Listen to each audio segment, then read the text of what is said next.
પરમ પૂજ્ય જયમાળી ખેડાના જીવન વિશે આપણે વાતો કરતા આવ્યા છીએ. એમના જીવનના પ્રેરક પ્રસંગો આપણે વાગોળતા રહેલા છીએ અને સાથે સાથે અત્યારે જે તે પ્રસંગો આપણી વચ્ચે આવી રહ્યા છે, તહેવારો ઉત્સવો આવી રહ્યા છે, તેના વિશે પણ આપણે માહિતી મેળવવાનો પ્રયત્ન કરીએ છીએ. ગણપતિ પૂજન અને ગણેશ ચતુર્થીનો ઉત્સવ અત્યારે ચાલુ છે. આજે પાંચમ છે, પંચમી તિથિ, જેને શરૂઆતથી અમારા નાનપણમાં અમારા દાદી વગેરે એવું કહેતા રખ પાંચમ છે. આજે રખ પાંચમ અપભ્રંશ શબ્દ થયેલો, હકીકતમાં એ ઋષિ પાંચમ છે, પણ ગ્રામ્ય જીવનમાં એમને રખ પાંચમ તરીકે ઉજવતા હતા. સામા પાંચમ તરીકે પણ આજના દિવસને ઉજવવામાં આવે છે. આજના દિવસે બહેનો માતાઓ જે વ્રત ધારણ કરી અને સામાનું સેવન કરતા હોય છે, તેથી આ દિવસને સામા પાંચમ તરીકે પણ ઉજવવામાં આવે છે. મારે તમારી વચ્ચે આજે વાત એ કરવી છે કે આપણે ત્યાં ઋષિ મુનિઓના જે બંધારણો બંધાયા છે તેને અનુરૂપ જે પણ તહેવારો, જે પણ કાર્યો થતા આવ્યા છે, તેમાં ઋષિઓનો બહુ જ મોટો ફાળો રહેલો છે. ઋષિ પંચમીનો આજનો દિવસ છે. વાલ્મીકી સનક સનંદન તરુ, વ્યાસો વસિષ્ઠો ભૃગુ, જાબાલિર જમદગ્નિ કચ્છ જનકો ગર્ગૌ ગિરા ગૌતમ, માંધાતા ઋતુપર્ણ વૈન્ય સગરા, ધન્યો દિલીપો નલ, પુણ્યો ધર્મ સુતો યયાતિ નૂષો, કુર્વંતુ નો મંગલમ. આ તમામ પ્રતાપી વ્યક્તિઓ, ઋષિઓ, મહાપુરુષો, અમારું મંગળ કરો, આવી નિત્ય પ્રાર્થના આપણે કરવાની હોય છે. આપણા ઉપર દેવાનું ઋણ છે, આપણા ઉપર માતૃ પિતૃ ઋણ છે, આપણા ઉપર ઋષિઓના ઋણ રહેલા છે.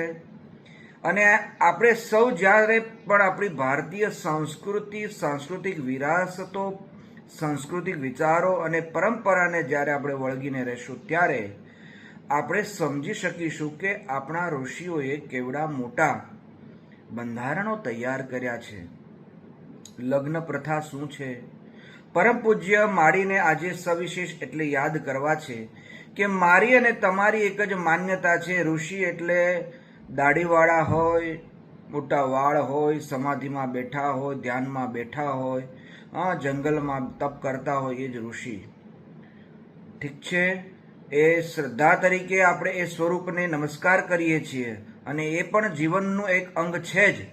પરંતુ મારે એ પણ કહેવું છે કે જભા લેંઘામાં, પેન્ટ શર્ટમાં અને શૂટ બૂટમાં પણ ઋષિ હોઈ શકે છે, જેના વિચારો ઉચ્ચ હોય, શ્રેષ્ઠ હોય, પવિત્ર હોય, બીજાને પ્રેરણા આપનારા હોય અને સમાજ પાસેથી કોઈ પણ રૂપિયા લેવાની કે કોઈનું પડાવી લેવાની દાનત ના હોય, એવું જીવન જીવનારો વ્યક્તિ, એવું જીવનારી જે પણ કોઈ પણ સંસ્થાનો જવાબદાર માણસ, તે એક ઋષિ તુલ્ય જ સમજવો જોઈએ.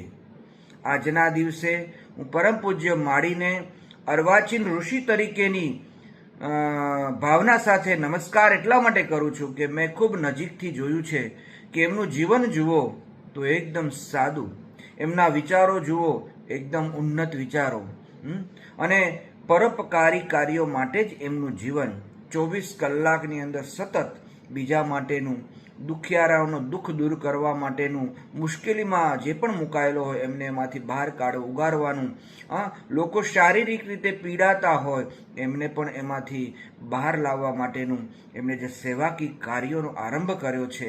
પૂજ્ય માળીએ મહાન યજ્ઞોની વણઝાર ખેડાની ધરતી ઉપર કરી. હું આપને કહીશ કે ઋષિ મુનિઓ તપશ્ચર્યા કરતા હતા, ઋષિ મુનિઓ યજ્ઞ કરતા હતા. પૂજ્ય માળીના જીવનમાં માએ ભગવતી ગુણગાથા ગ્રંથ લખ્યા, એમાં ઘણા ભજનો લખ્યા.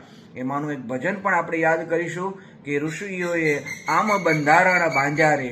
ઋષિ મુનિઓએ બંધારણ બાંધ્યા છે. લગ્ન સંસ્થા શું છે, લગ્નના ફેરા શું છે, લગ્નનું જીવન શું છે, કેવું લગ્ન, આ બધી વાતો ઉપર પૂજ્ય માળીએ પ્રકાશ પાડ્યો છે. અને માળીએ એક સંસારમાં રહીને સંસારમાં સરસો રહે અને મન મારી પાસ સંસારમાં લેપાય નહીં એ જાણ મારો દાસ. એ જ રીતે ઋષિ મુનિઓ પણ એક પણ ઋષિ એવા નથી કે જેમને સંસારિક જીવન જીવતા ના હોય, કોઈએ સંસારનો ત્યાગ નથી કર્યો.